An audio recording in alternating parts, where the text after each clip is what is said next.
Nakarating na sa Pilipinas mula sa Singapore ang candidacy ni Doc Willie Ong bilang pagkasenador. Makikita sa larawan kung saan may certificate of candidacy na hawak ang doktor kasama ang picture kung saan kuha ang araw na yun.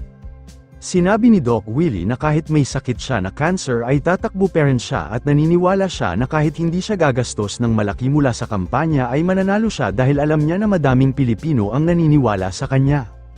Narito ang post ni Doc Willie Ong, "I will be running for senator in the May 2025 elections.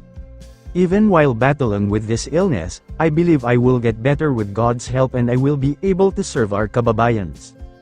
I will do my best to fix healthcare in our country. I will not be using campaign funds just as I have done in 2019 and 2022.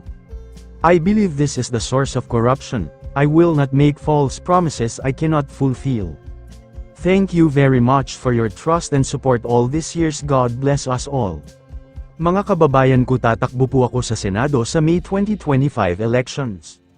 Kahit may sakit tayong nilalabanan, naniniwala akong gagaling ako sa tulong ng Diyos at makakaserbisyo sa ating mga mahihirap.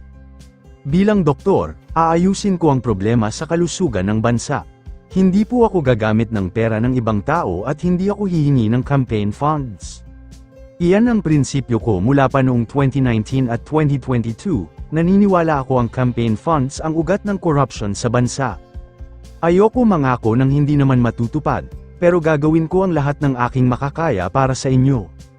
God bless at mahal ko kayo. Ang kanyang asawa ang nag-file ng candidacy nito mula sa Pilipinas dahil hindi pa pwedeng umuwi ang doktor dahil hindi pa tapos nito ang kanyang third chemotherapy dahil wala pang result sa second chemo nito kung saan dito palang malalaman kung lumiit ba ang kanyang bukol sa tiyan na isang bola ng soccer ball.